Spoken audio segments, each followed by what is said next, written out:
Hi, everyone. I am CBR lead editor Megan DeMore, and I am here this lovely Friday afternoon with CBR's weekly roundup, where I am going to go through some of the biggest news that we learned this week.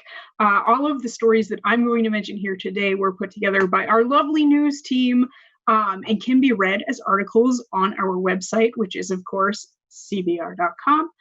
So if you ever want to check these stories out more in depth, please head on over to our site and you will find all of these available to read.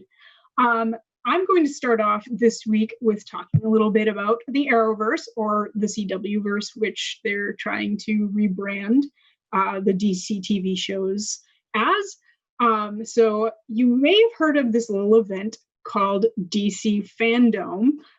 We had the second part of the event, DC Fandom Explore the Multiverse, which focused more on the TV and comics side of the DC universe, whereas the one that aired back in August was more focused on the films. So let's break down what we learned about what's to come on the Arrowverse when it returns in January. I'm going to pick up first with Superman and Lois. That's one of the series that I am most excited to see, because I cannot sing my praises of Tyler Hoechlin's Superman any more than I already have. But let's talk about this new Superman-based show, which will follow Superman, his wife Lois, and their two teenage sons after they move back to Smallville. First of all, we learned that Superman will in fact be getting a new suit. He has appeared several times in the Arrowverse already, debuting on Supergirl Season 2. But that suit, which he has worn in Supergirl, as well as the Elseworlds and Crisis on Infinite Earths crossovers, was not designed for long-term use. So they needed to build a new suit, and they decided to put like something special with it. We have not seen any images of Superman and Lois's new Superman suit, but do know that it is coming. We also learned a couple tidbits, like Superman will never cheat on Lois in the series, according to showrunner Todd Helbing. We don't ever want Clark Kent having an affair on Lois. That's never going to happen. He's as good as they get. So don't expect that to see a sort of affair plot line, despite the fact that Clark's old flame Lana Lang will be a major part of the series.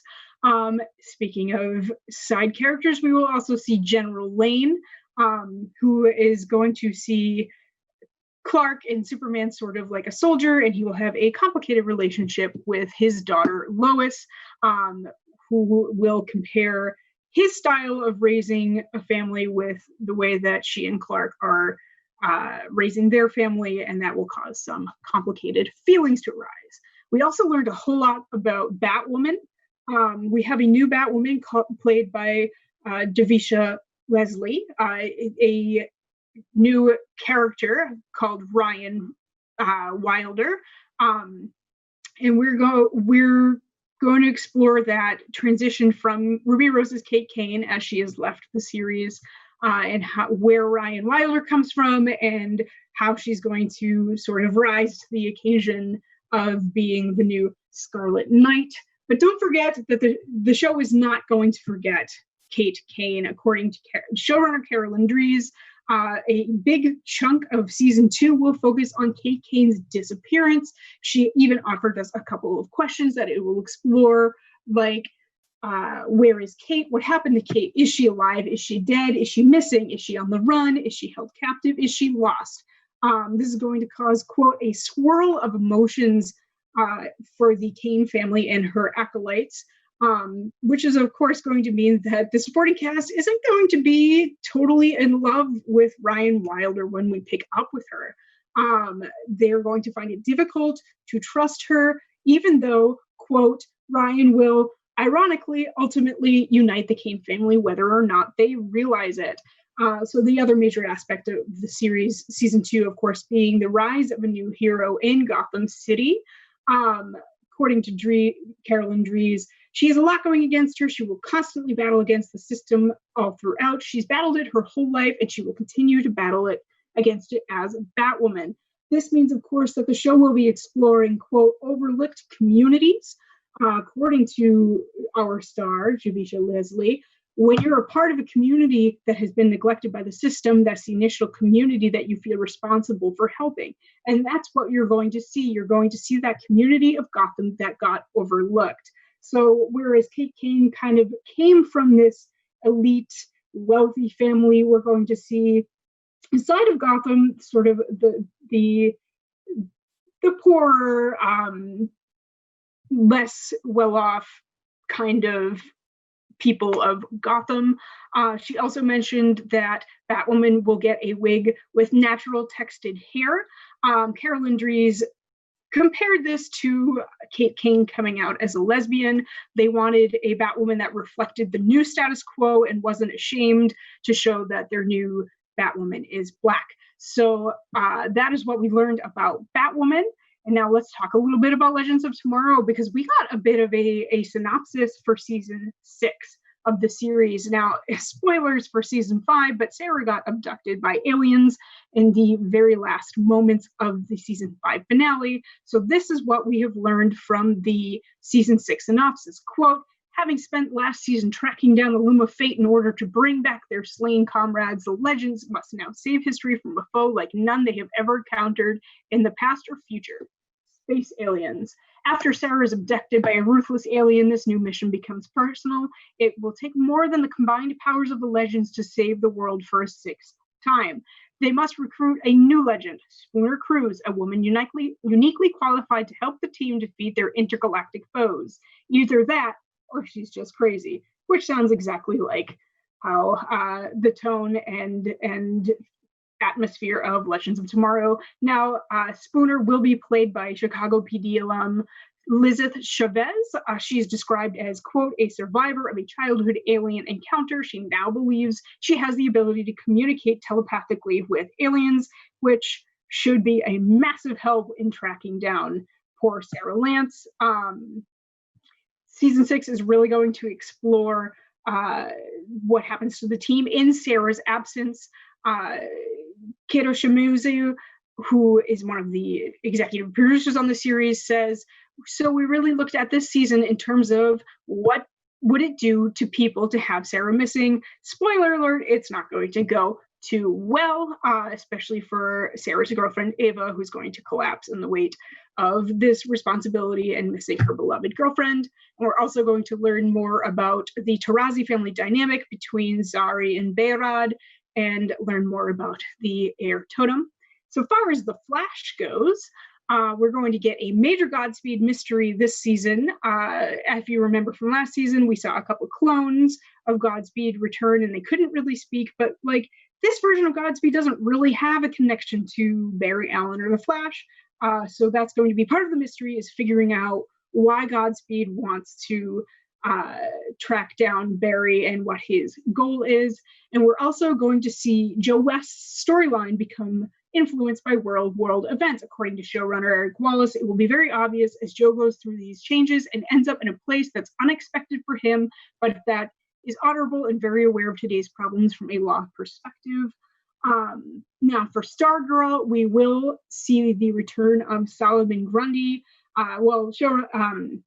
Series creator Jeff Johns didn't come out and say that exactly, but he did very strongly hint that we will be seeing Solomon coming back at some point. After all, he was able to escape at the end of the season, of the first season. Jeff Johns also teased Hootie, Dr. Midnight's animal sidekick. He said, I love that Hootie's been waiting for Dr. Midnight this whole time.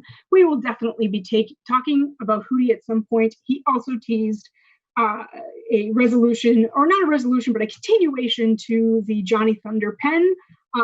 Jakeem Williams, if you remember, was introduced or mentioned by name in season 1, as well as the Green Lantern, which showed some signs of life in season 1.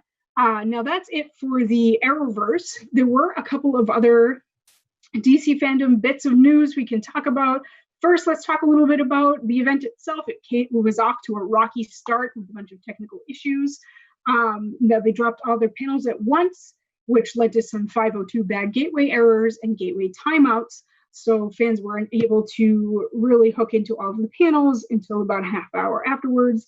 And of course, when DC was able to finally get everything on the right page, they blamed it on the Riddler, on an attack from the Riddler.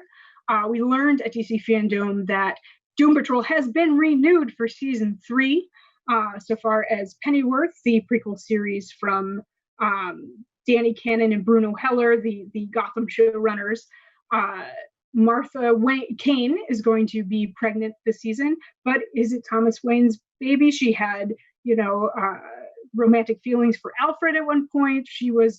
This is so bizarre, but she was involved in a satanic orgy at a point. So, there's, I feel like an element of mystery here to explore in Pennyworth Season 2. And there was also the tease of America and going to America, because Thomas Wayne returns home and also Alfred dreams of finding his freedom away from everything else there. In Titans, we got a major tease, spoiler for season 2 of Titans here, but Donna Troy was killed in the finale. But that might not stick. According to executive producer Greg Walker, we've got some exciting opportunities and stories ahead for Donna Troy and Rachel and the whole underworld we've made, which indicates that she could be coming back at some point or another. Young Justice Season 4 got a title. It will be called Phantoms. And there was another little tiny mishap, because there was a panel for Crisis on Infinite Earths and sort of the behind the scenes making of the series. There was supposed to be a deleted scene that was shown during that panel, but according to Crisis, executive producer Mark Guggenheim, they were supposed to show a deleted scene. I don't know why they didn't. So, he hyped up a big reveal, and unfortunately it just didn't come through, but hopefully we'll be able to see that sooner rather than later. So that was DC Fandom, our major weekend news drop.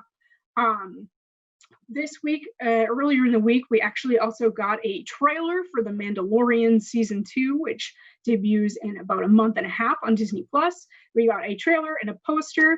The trailer, which didn't reveal too much, did show us a couple good teases. For instance, WWE wrestler Sasha Banks made an appearance as a mysterious character who was hinted to be a Jedi, but we don't really know too much right now. And of course, if you check out some of our features from our lovely features team, you'll see some hints of perhaps a Star Destroyer existing. Maybe Moff Gideon has a Star Destroyer in reserve.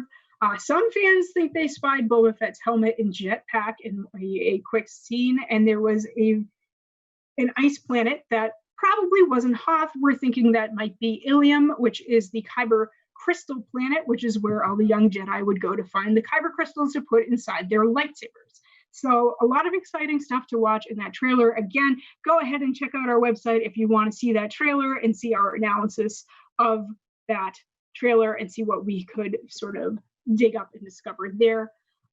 We also got some exciting news about our Disney Plus shows. For instance, She-Hulk, major action for She-Hulk. We have our Jennifer Walters. Orphan Black star Tatiana Maslany was cast as Jennifer Walters.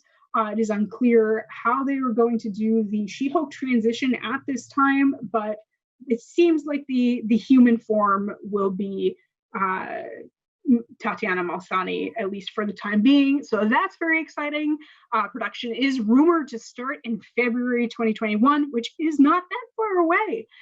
And we also found out that I apologize if I mispronounce this, but Kat Coiro is in negotiations to act as a director or showrunner.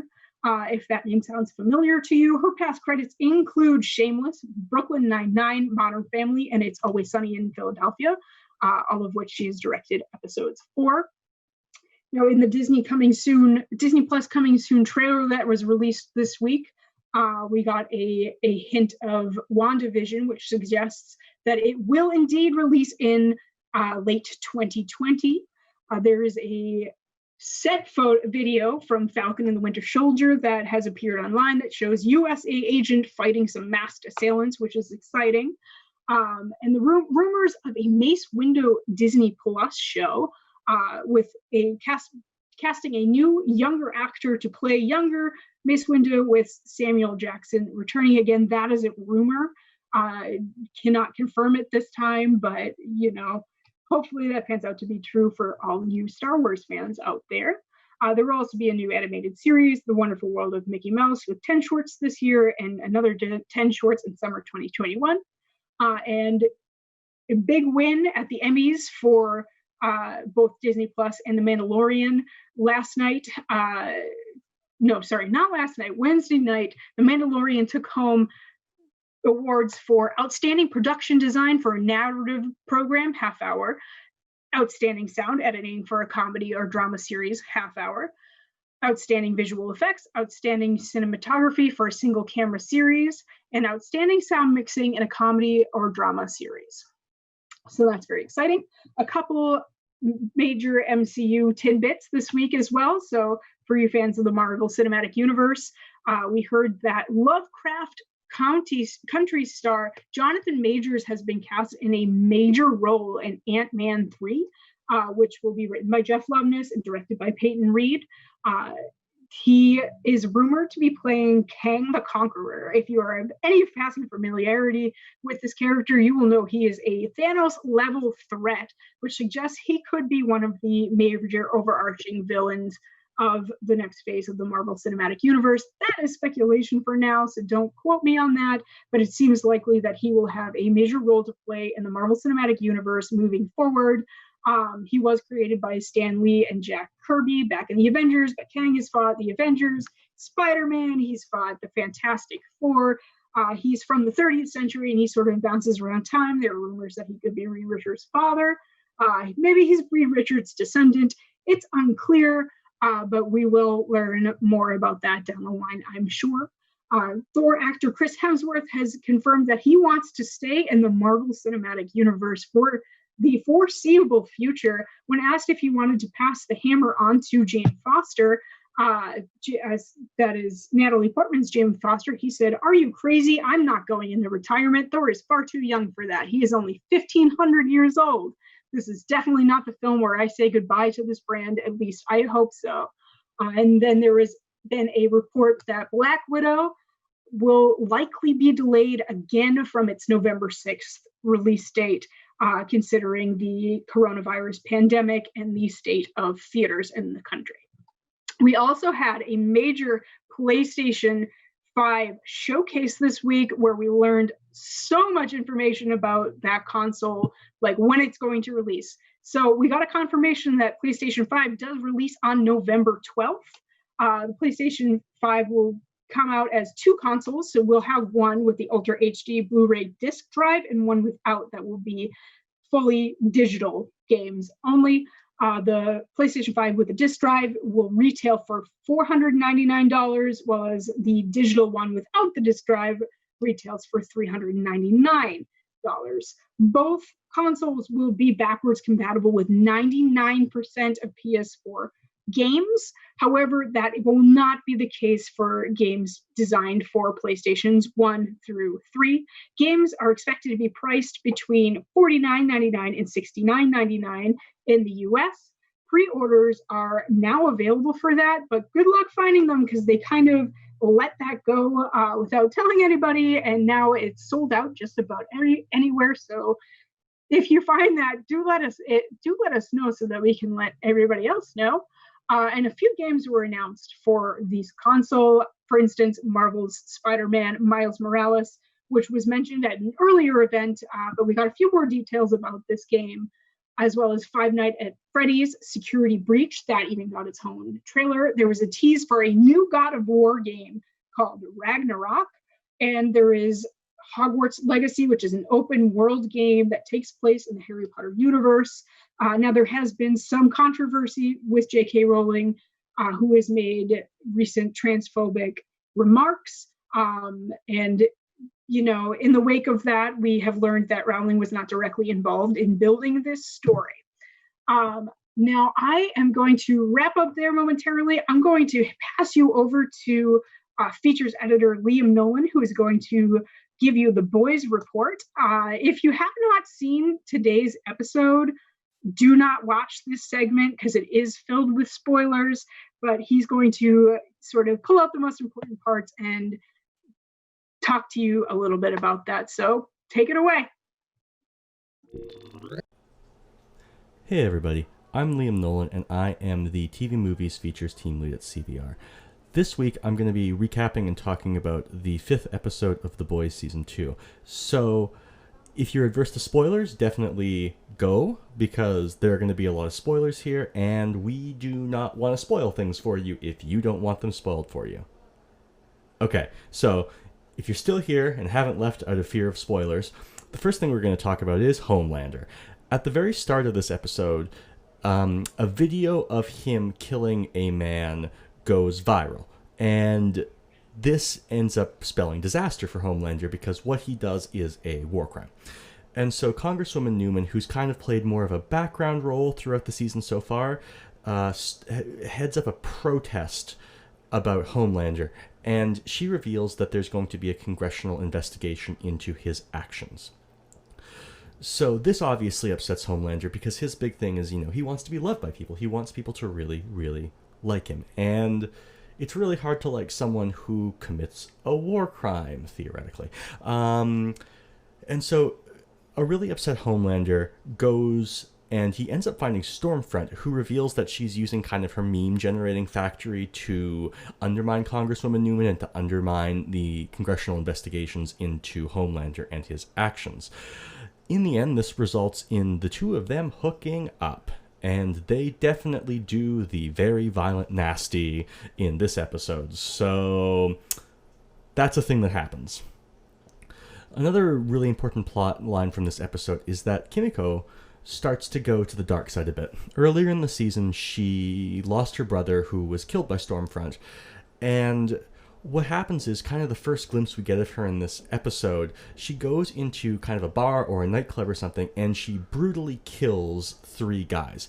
Now, we later find out that this is a contract from a group called the Albanians, and that she's getting this through Sherry, who is kind of Frenchie's... They do things. That's what they do. But the scene is actually really cool because in the comics, when the female, which is what Kimiko is called there, gets introduced, it's actually almost the exact same. There's a few differences, like the location is different, some of the conversation is different, but a lot of lines are actually just taken straight from the comic and put into the TV show. Even one of the actions where Kimiko brutally rips a man's face off, that actually is from the comics directly. Now, her doing this causes some tension with Frenchie, who doesn't want to see her kind of going around and being this hit woman for hire. But she's still very upset. This is very much taking her to a dark place. So we're going to have to see more about where that goes and how kind of that relationship changes and evolves as the show continues and as the season continues. But the big kind of major thing that happens in this episode is, last week, Billy Butcher found his wife, Becca, and she rejected him. She said, no, I'm not going to go with you. And in this week's episode, he is understandably very depressed, and he is engaging in a lot of very self-destructive behavior. So he ends up going to visit his aunt, where he meets Terror, who is his dog in the comics, and he hangs out with Terror a bit, and it's very clear that something is up. At one point, he actually calls Huey and kind of explains how much he appreciates him, which is very weird because there's been a lot of tension between the two this season, and just kind of in general, they're not always getting along as well as they could be. So Huey goes to Mother's Milk, who says, okay, we gotta figure out what's going on. This is bad. So they track Billy down to his aunt's house.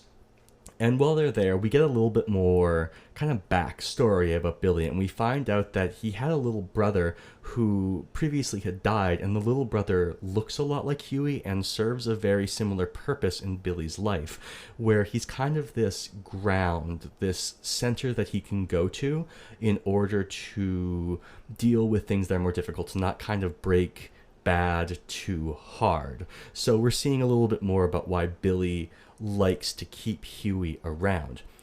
Now, it would be nice if it was as simple as that, but Black Noir, as we saw last week, has been hunting Billy, and he comes to the house. And at first they're kind of able to get him to leave them alone. But what ends up happening is the traps that they lay for him are ineffective. He's Black Noir. He is, he can survive explosions. He can survive gunshots. He can survive everything.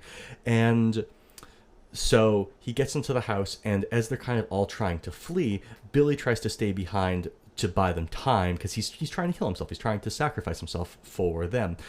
But Mother's Milk and Huey aren't going to have this. So they intervene, and Black Noir comes very, very close to killing Huey. But Billy stops him just in time, and Black Noir responds by grabbing Billy by the throat and throwing him up against a wall. And just when it looks like he's about to kill Billy, Billy reveals that if Black Noir hurts him or hurts either of his friends, then footage and images and kind of like proof that he has that Becca and Homelander's son Ryan are around will be released to the world at large, which would obviously cause a major PR catastrophe for Vought. So in response to this, Stan Edgar, the CEO of Vought, calls to talk to Billy and make clear that like he will let them go if Billy does not release this information. And so Billy agrees. Black Noir puts him down, and he peacefully leaves because they weren't going to beat Black Noir. They're not. He's unbeatable. But they do manage to outsmart Vought at least. They have some leverage, and that leverage is very important. That leverage is very helpful. So definitely in future weeks, we're going to see how that plays out. So that's all for this week. Tune in next week to hear about episode 6 and the incredibly crazy things that are going to happen in that episode. Back to you, Megan.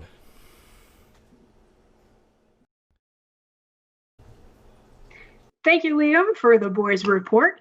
Now I'm going to go quickly. I'm going to do a lightning round and quickly go through some of the other major news that we got this week that maybe wasn't tangentially related to that fit under a subcategory. So first off, Black Adam will start shooting in the first quarter of 2021. So that means anytime between January and March. We got a little bit more information about the Flash film. According to producer Barbara Muschetti, Flash is the superhero of this film because he is the bridge between all of these characters and timelines. And in a way, it restarts everything and doesn't forget anything. So it sounds like we could be launching into a new continuity if it does indeed follow the Flashpoint storyline and have Barry Allen go back in time and save his mother, which thus creates a new timeline.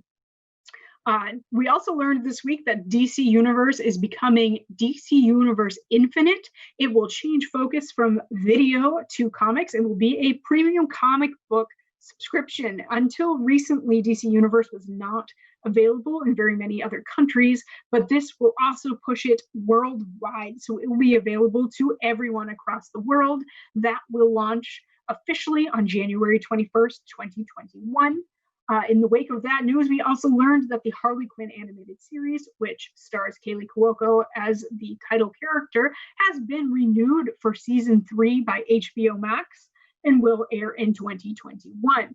HBO Max has also renewed Ridley Scott's Raised by Wolves for a second season. We've got speculation that Luke Cage and Iron Fist rights may revert back to Marvel next month on the heels of the Netflix deal ending. It's been about 2 years since that ended. Netflix is developing Rick Riordan's The Kane Chronicles. Nintendo's Super Mario CG animated film has been delayed to 2022, as has Nia DaCosta's Candyman reboot, which will be airing at some unspecified date in 2021. We learned this week that CBS is rebranding as Paramount Plus, and it will launch with a new series based on the making of The Godfather. Stumptown Season 2 renewal has been reversed. ABC has canceled it despite the earlier renewal. This has been due to delays in production because of the coronavirus pandemic, unfortunately. However, the series will be shopped to other networks. Don Bluth, who is an animation legend, is launching a new animation studios in the hope of bringing back a renaissance of hand-drawn animation. Riverdale Season 5 just resumed production this week, as has The Batman. If you'll remember, Robert Pattinson was diagnosed with COVID-19 not too long ago. It is unclear if he is also back on set, but production has resumed either way. The Walking Dead star Norman Reedus has signed on to a new project. He will star in an adaptation of Aftershock Comics Undone by Blood by Zach Thompson and Lonnie Nadler. Writer Scott Snyder and artist Ariella Christentina, team up for an end of the world mystery series titled Chain from Best Jacket Press. Heavy Metal has also announced a new series called Entropy from Christopher Priest. No artist has been announced at this time. That series will follow Henry Hanks, who falls under the influence of a chaotic cosmic force named Keiko, I think is how you say it. I hope it is. It's spelled Kako. DC publisher Jim Lee promises the Earth 1 series will continue. However, quote, there won't be a project called 5G or a big reboot. Vita Ayala and Rod Reese are taking over Marvel's New Mutants series very soon, while Boom Studios' long-running Lumberjane series will end in December. And finally, Dame Diana Rigg, who you may recognize from the Avengers TV series and Game of Thrones, has passed away at 82 without ever seeing an episode of Game of Thrones. So that is all I have for you this week. Come back next week at 3 p.m. Eastern. So Fridays, 3 p.m. Eastern, I will break down the biggest news of the week for you. Go ahead and leave questions and suggestions in the comments, and maybe we will bring that up next time. But I would love to see you back next week, Friday at 3, so we can break down the news together. Everybody have a nice weekend, and I'll see you next time.